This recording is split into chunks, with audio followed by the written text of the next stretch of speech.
Jebakan utang dari Cina biasanya merujuk pada kekhawatiran mengenai strategi pendanaan luar negeri yang dilakukan oleh pemerintah atau perusahaan milik negara Cina, terutama lewat skema seperti Belt and Road Initiative (BRI). Ini dikenal juga dengan istilah debt trap diplomasi atau jebakan utang diplomatik.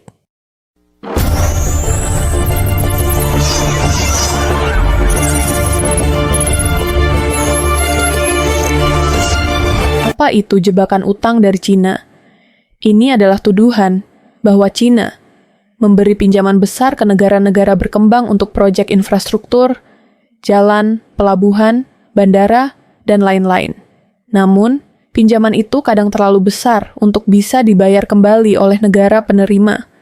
Ketika negara tersebut gagal membayar, Cina dapat mengambil alih aset strategis, contohnya Pelabuhan Hambantota di Sri Lanka, memperoleh pengaruh politik dan ekonomi yang lebih besar di negara tersebut. Contoh negara yang sering disorot, Sri Lanka, terpaksa menyewakan Pelabuhan Hambantota ke perusahaan Cina selama 99 tahun karena gagal membayar utang. Pakistan terjerat utang besar untuk proyek-proyek di Koridor Ekonomi Cina-Pakistan, CPECs. Zambia dikhawatirkan akan kehilangan kontrol atas aset nasional jika gagal membayar utang infrastruktur dari Cina. Kenapa harus hati-hati? Kurangnya transparansi dalam kontrak utang dan bunga. Kondisi pembayaran yang berat, meskipun bunga bisa rendah, jatuh temponya ketat, bisa menyebabkan ketergantungan ekonomi terhadap satu negara. Dapat menurunkan kedaulatan nasional jika aset strategis disita akibat gagal bayar. Perlu dicatat, beberapa analis menyebut istilah jebakan utang terlalu simplistik dan kadang digunakan secara politis. Tidak semua proyek China bermasalah. Pengelolaan utang oleh negara penerima juga sangat penting. Negara-negara berkembang perlu lebih teliti, transparan, dan hati-hati saat mengambil utang luar negeri dari siapapun, tidak hanya Cina.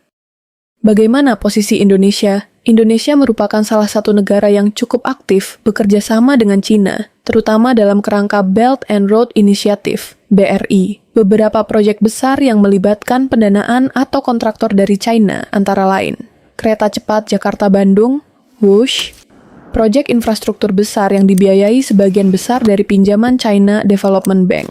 Biaya membengkak dari estimasi awal, sehingga beban utang ikut naik. Pemerintah awalnya menyatakan proyek ini tanpa APBN, tapi akhirnya negara ikut menanggung pembengkakan biaya. Pelabuhan dan kawasan industri di Kalimantan dan Sulawesi, termasuk proyek smelter nikel dan pengolahan bahan baku yang melibatkan Tiongkok, sering dikritik karena penggunaan tenaga kerja asing, TKA, yang tinggi dan potensi kerusakan lingkungan.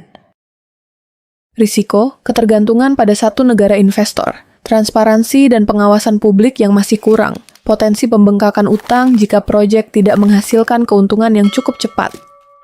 Strategi menghindari jebakan utang, diversifikasi sumber pinjaman. Jangan hanya bergantung pada satu negara pemberi utang, manfaatkan pinjaman dari lembaga multilateral, 2B, ADB, yang lebih transparan. Transparansi dan akuntabilitas proyek yang dibiayai utang luar negeri harus terbuka untuk audit publik. Perjanjian utang sebaiknya diumumkan ke Dewan Perwakilan Rakyat dan Masyarakat. Studi kelayakan yang serius, proyek harus punya kajian dampak ekonomi, lingkungan, dan sosial. Harus dipastikan proyek bisa menghasilkan revenue, tidak hanya prestis.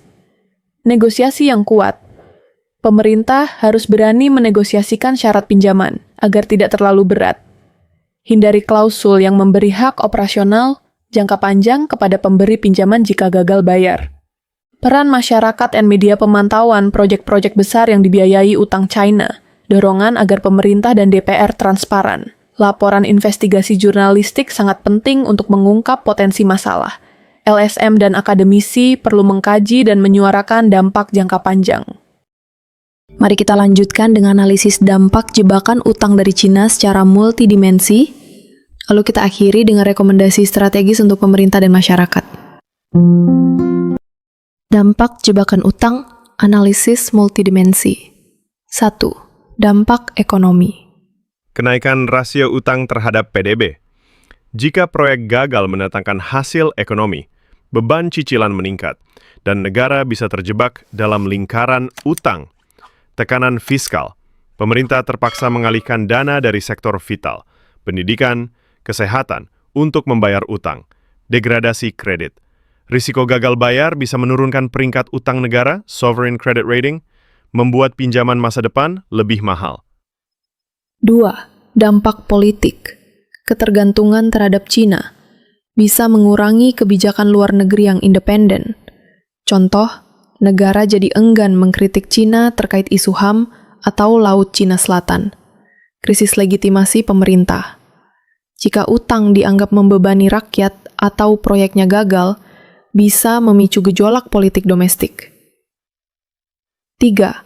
Dampak sosial, penggusuran dan konflik lahan.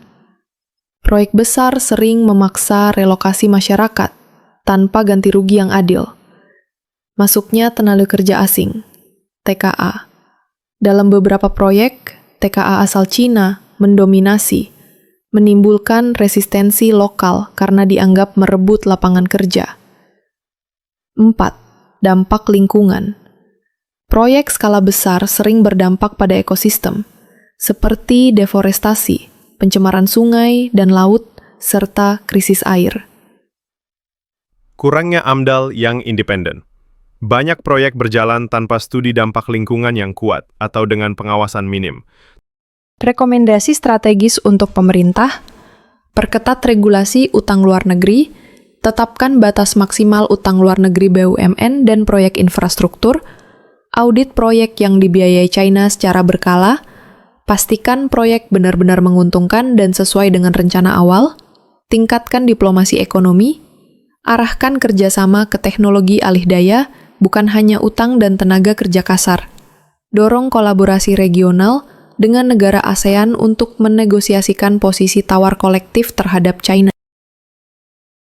Untuk DPR dan lembaga pengawas, wajibkan keterbukaan dokumen utang dan proyek, termasuk kontrak, bunga, tenor, jaminan, dan klausul kerahasiaan.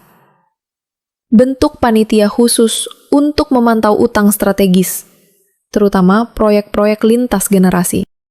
Untuk masyarakat dan media, edukasi publik tentang utang negara dan risikonya.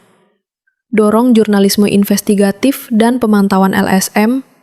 Tekan pemerintah lokal agar tak asal teken MOU dengan investor asing. Catatan penting. Apakah semua utang dari China buruk? Tidak selalu. Utang luar negeri, termasuk dari China, bisa sangat bermanfaat bila proyek dikelola efisien, ada transfer teknologi, infrastruktur digunakan optimal. Namun, ketika proses tidak transparan, proyek tak tepat guna, dan pemerintah pasif, maka jebakan utang menjadi skenario nyata. Apakah wilayah negara bisa diambil Cina jika gagal bayar utang? Tidak secara langsung mengambil wilayah kedaulatan. Secara hukum internasional, itu tidak sah dan bisa memicu konflik besar. Namun, aset strategis bisa diambil alih atau dikendalikan dalam jangka panjang. Inilah yang disebut sebagai jebakan utang secara praktis, bukan teritorial. Contoh kasus nyapa. 1. Sri Lanka, Pelabuhan Hambantota. Pinjaman besar dari China untuk membangun pelabuhan. Tak mampu bayar utang, akhirnya pelabuhan disewakan ke perusahaan China selama 99 tahun. Wilayah tidak hilang secara hukum, tapi kontrol ekonomi dan operasionalnya dikuasai China. 2. Laos, kereta api China-Laos. Didanai dengan utang besar. Dikhawatirkan jika Laos gagal bayar, aset atau pendapatan dari jalur kereta akan diambil alih sebagai jaminan. Bagaimana bentuk pengambil alihan yang umum? Hak pengelolaan jangka panjang. Leasing. Seperti di Sri Lanka, 99 tahun, penguasaan saham mayoritas di BUMN, misalnya dalam konsesi tambang, pelabuhan, atau pembangkit listrik. Klausul cross default. Jika satu utang gagal bayar, China bisa menuntut pelunasan seluruh utang lainnya. Pelajaran penting China tidak akan secara resmi mencaplok wilayah negara lain hanya karena gagal bayar utang. Tapi pengaruh dan kendali atas aset penting bisa berpindah tangan. Dan itu berdampak pada kedaulatan ekonomi. Jadi, apa yang harus diwaspadai? Isi perjanjian utang, termasuk jaminan dan syarat default, keterbukaan terhadap publik dan DPR soal pinjaman luar negeri, risiko jangka panjang bukan hanya nominal utang hari ini, simulasi risiko gagal bayar utang ke Cina, skema proyek. Nama proyek: Pelabuhan Nusantara Raya, pinjaman dari China Development Bank. Total utang $2 miliar, bunga 2% per tahun, tenor 20 tahun, masa tenggang 5 tahun. Tidak perlu membayar pokok selama 5 tahun. Jaminan, pengelolaan pelabuhan dan tanah zona ekonomi khusus ZIK 2.000 hektar. Klausul penting. Jika gagal bayar selama 3 tahun berturut-turut, hak pengelolaan otomatis berpindah ke perusahaan pemberi pinjaman, anak usaha BUMN Cina. Skenario risiko. Tahun ke-1 sampai dengan ke-5, pemerintah hanya bayar bunga 2% $2 miliar USD, 40 juta per tahun. Tahun ke-6, harus mulai bayar pokok plus bunga. Angsuran pokok tahunan $100 juta, bunga $30 juta. Sisa pokok berkurang tiap tahun. Kendala terjadi. Proyek tak menghasilkan sesuai target. Pendapatan pelabuhan hanya $30 juta per tahun. Pemerintah defisit anggaran. Tahun ke-8-10. Gagal bayar berturut-turut. Klausul default aktif. Dampaknya, pengelolaan pelabuhan diambil alih oleh BUMN China selama 50 tahun. ZEK seluas 2.000 hektar dikendalikan asing. Pekerja asing mulai mendominasi operasional. Pemerintah kehilangan kontrol atas tarif, operasional, dan kebijakan pelabuhan. Akibat, lanjutan. Pendapatan negara dari pelabuhan menghilang. Terganggunya perdagangan regional. Tekanan diplomatik dari Cina meningkat. Protes masyarakat dan konflik sosial meningkat. Pelajaran dari simulasi ini. Klausul utang bisa mengikat secara ekonomi, meski tak mencaplok wilayah. Jaminan aset strategis, samanan ancaman kedaulatan ekonomi. Studi kelayakan harus realistis, dan publik berhak tahu risikonya. Kesimpulan, kerjasama ekonomi dengan Cina bisa memberi manfaat besar, tapi harus disertai dengan perencanaan matang, transparansi, pengawasan ketat, dan keberanian politik untuk tidak tunduk pada tekanan ekonomi luar. Utang bukan musuh, tapi harus dikelola dengan hati-hati. Jebakan muncul bukan hanya karena pemberi utang, tapi juga karena penerimanya lalai dan tergoda jalan pintas. Oke, sahabat semua, terima kasih sudah menonton video saya. Semoga bermanfaat dan ikuti terus channel saya dengan cara like dan subscribe. Sampai jumpa di video selanjutnya.